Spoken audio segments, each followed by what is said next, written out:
Hi, I'm Syreta Tosin, back again with Survivalist Tactics. Thank you so much for tuning in again. And my lovely co-host.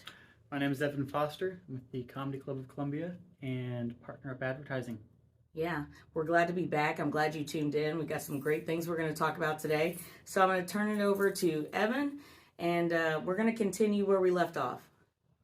Well, so we actually did quite a bit of talking last week and went through a number of questions just to get to know you and Survivalist Tactics Speaking. Yeah. Before we get into these questions, will you bring us up to date on what Survivalist Tactics Speaking is? Well, Survivalist Tactics Speaking is a way of stealing your mind, always being inspired and triumph over adversity. It all started a long time ago in March of 2008 when my life completely changed. I found myself in jail. I found myself facing first-degree murder, which is a life sentence. It means that it was premeditated. And that's kind of, I was telling, Evan, before we got started, that's kind of how they sweat you out and make you feel as though, you're just going down, that there's no hope for you. But instead of embodying a hopeless feeling and giving up, I would tell women, they're like, oh my gosh, you're facing such big time. How are you making it? And I said, I fought for my life to be here, so I'm not going to give up now. It was a long time ago, but in actuality, I wasn't released until 2022. So a lot of years went by from 2008 to 2022, and that's what Survivalist Tactics Speaking is about. It's about coming out on the other side, but while you're on that side, you have to keep yourself together. You've got to. And I know that there are people right now that are down and out and that are facing something that they feel like is just impossible. It's possible. It's possible. And when you come out on the other side, you may just look better than you did before. Before we continue on, I do need to share that there's never a time whenever Syreta doesn't have that smile on her face that she has right now. And so I think that's something that we're really going to get into with this and really just learn how you've come to, despite so much that was against you, how you've come to maintain that mindset and how we can share that with others. Thank you.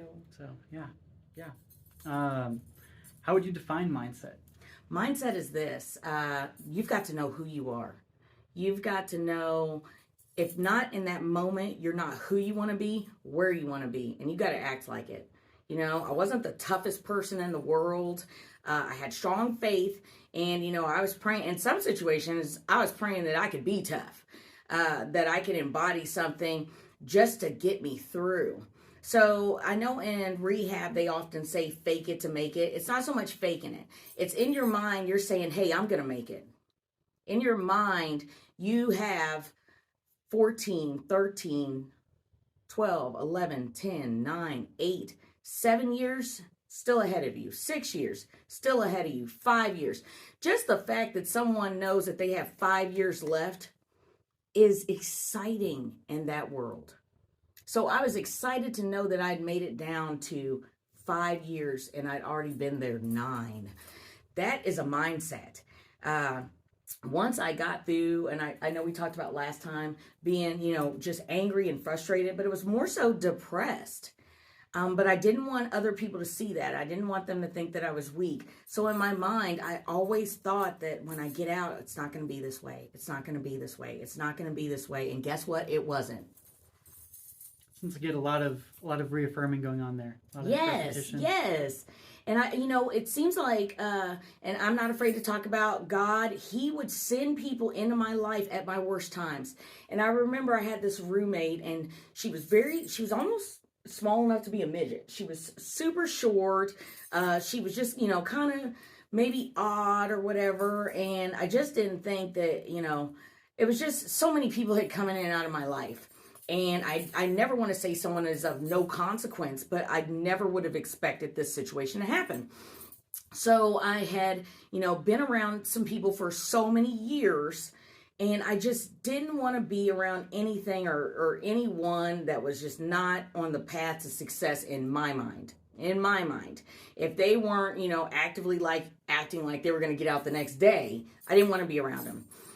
So I came up to our room because there was 4 women in a room, and I said, I'm just so sick of these people. They make me so mad. They just make me. And she grabbed me and said, Syreta, they don't make you. You make yourself. They don't make you. You make yourself. You're angry. They didn't make you that way. And she said, Syreta, some of these people aren't your type of people. They're not your kind of people. And in my mind, I was thinking, from you saying that, I need to try and either get them on my team of the positive thinking that we don't have to act like prisoners, we don't have to be a number, or I have to accept them as they are and there and realize, hey, they're not my type of people yet, and maybe they won't be. You don't have to be around, that's a whole nother podcast, that you don't have to be around everybody. That's a part of stealing your mind too. But it was a pivotal shift in the time. I think at that time I probably had 7 years left, maybe 6. It was so pivotal to realize that, hey, I was something different because of who I was. And I was getting angry because of the actions of others. I didn't have to. That mindset, that stealing your mind, that survivalist tactics. You know, that I have to survive this no matter what. You can see you wouldn't be able to if all the people around you are saying exactly the opposite of what you're telling yourself. Yes. Oh. And that was life. And I eventually came up with, and I saw it in a lot of younger people in the facility. That's something else, mentorship, that, you know, they need some people in authority to, you know, kind of, instead of putting a target on their back, help them to realize you can get lost in there. Just like people out here can get lost in society and not have a place, or maybe involved in things that, you know, they would have not thought they were going to ever go down that road, but they just wanted to fit in. People get lost in prison. And I made it in my mind, I was not going to get lost. They had, and this didn't come from me, they had my body, but they did not have my mind. That's powerful. And that right there, during that first episode, I'd mentioned the term indomitable spirit, and that really is what that is. But a minute ago, you mentioned depression. And I can barely even imagine what that must have been like for many people in that situation. How do you identify, because before you can even have those positive thinking patterns that are just naturally coming to you, you've got to overcome those negative ones, that self-doubt. So how do you identify that when it's happening and then work to sort of redirect yourself?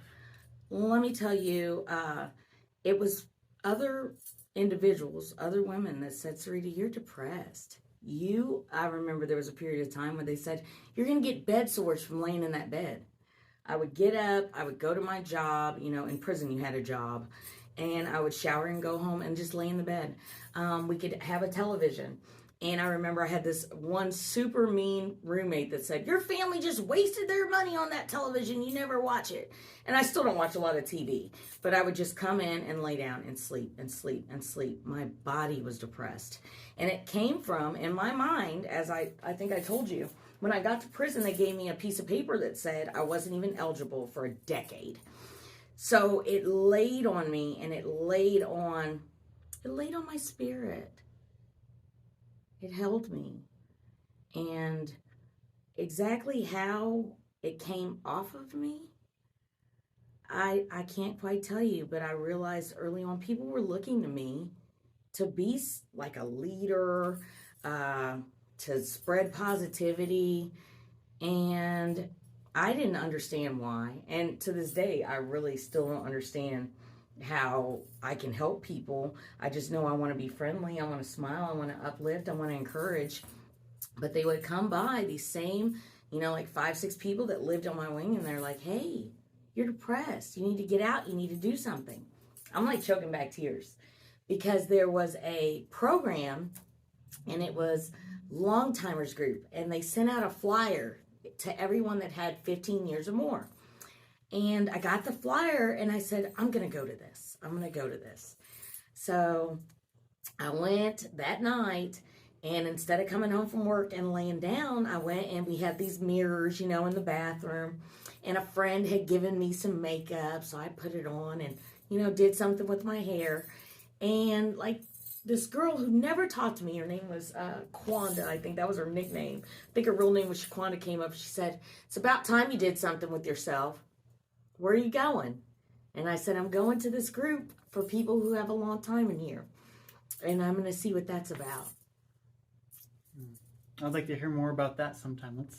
Yeah. Yeah. I'd like to tell you more about it because it was powerful and it helped to change the situation for me to meet other people who had that 15 years or more. Wow. Well, let's get back into that in the future. Yeah. I feel like we've covered a lot of territory. We have. We have. Well, so much I can't speak. We covered a lot of territory. Maybe you should come back next week and see what we have then. Maybe. Sounds good to me.